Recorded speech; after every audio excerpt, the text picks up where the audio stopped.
saya ingin memperkenalkan tim penasihat hukum yang akan mendampingi Pak Hasto Kristianto pada persidangan yang akan dimulai pada hari Jumat 14 Maret 2025. Tim ini merupakan tim kolaboratif antara tim hukum yang ditugaskan oleh partai dengan tim hukum yang berlatar belakang non-partai atau full profesional.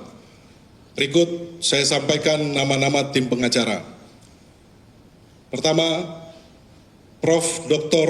Todung Mulya Lubis SH LLM sebagai koordinator tim hukum Mas Hasto Kristianto. Kedua, Dr. Magdir Ismail SH LLM. Ketiga, saya sendiri Roni Talapesi SH MH.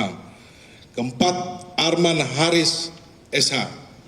Kelima, Febri Diansyah SH selaku koordinator jubir tim pengacara Mas Hasto Kristianto.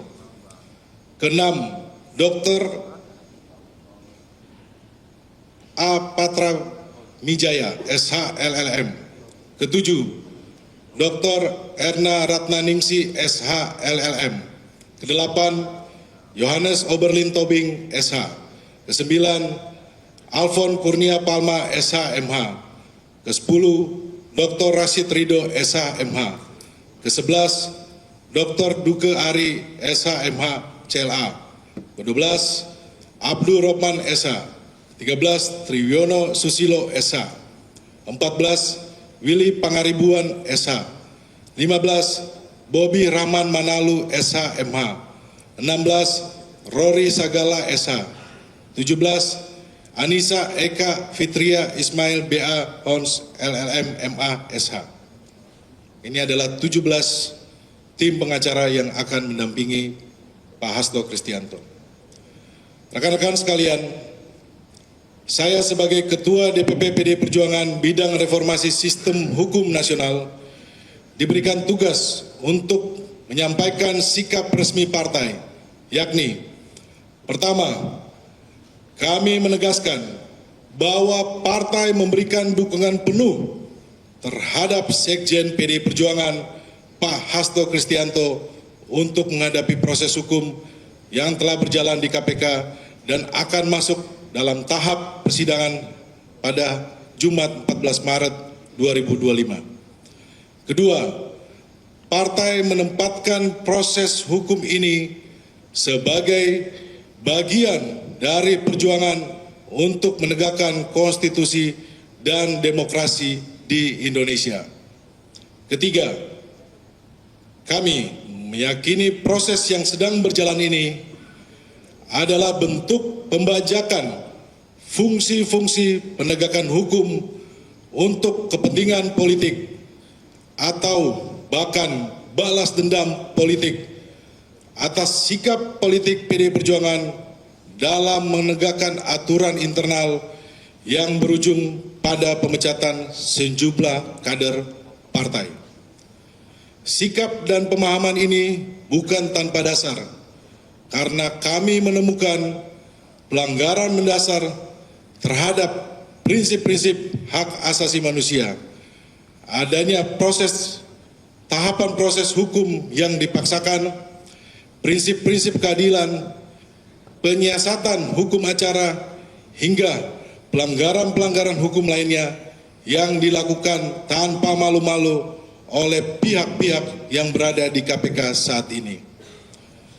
Bahkan kita belum lupa proses penetapan tersangka ini diwarnai pula oleh aksi-aksi demonstrasi kelompok masyarakat yang tidak dikenal, aksi-aksi pemasangan spanduk yang menyerang partai, serta rekayasa gugatan hukum yang memperdaya dan mengatasnamakan kader-kader partai kami untuk menggugat kepemimpinan partai.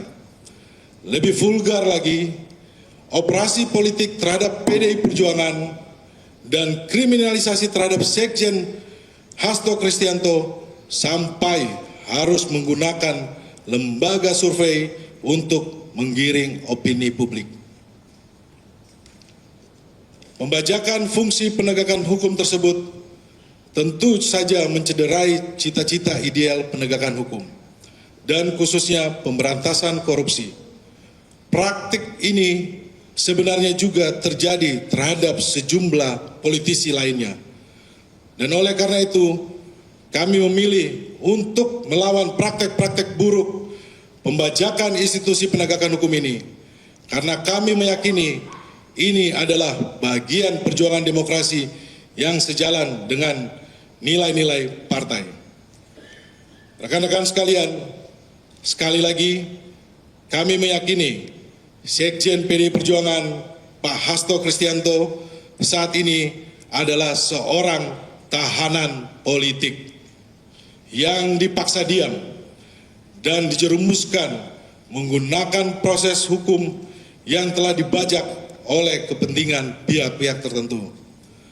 Oleh karena itu, kami mengajak semua untuk mengawal proses yang sedang berjalan saat ini. Dan secara terbuka yang akan diuji pada persidangan dimulai pada Jumat 14 Maret 2025.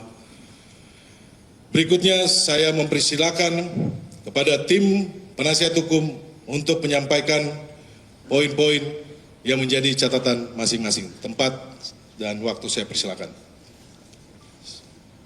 Silakan Pak Todung Mulya Lubis. Saudara-saudara profesional, karena saya ingin melihat KPK dalam perspektif penegakan hukum dan pemberantasan korupsi. Saya ini harus mengatakan bahwa walaupun saya bukan anggota DPR, bukan pejabat pemerintahan pada waktu itu, tapi saya ikut wacana mendorong dibentuknya KPK. Kenapa? Karena korupsi itu sudah begitu masif, begitu sistemik, begitu endemik. Indeks persepsi korupsi Indonesia itu selalu jelek. Sekarang tahun ini memang naik 3 angka, dari 34 menjadi 37. Tapi dalam tahun-tahun kita mendirikan KPK itu, indeks persepsi korupsi Indonesia itu termasuk yang paling jelek di Asia dan di dunia. Karena itu kita betul-betul mendorong dibentuknya KPK. Karena kita ingin memberantas korupsi yang kalau kita melihat by definition dari World Bank itu dikatakan corruption is abuse of power.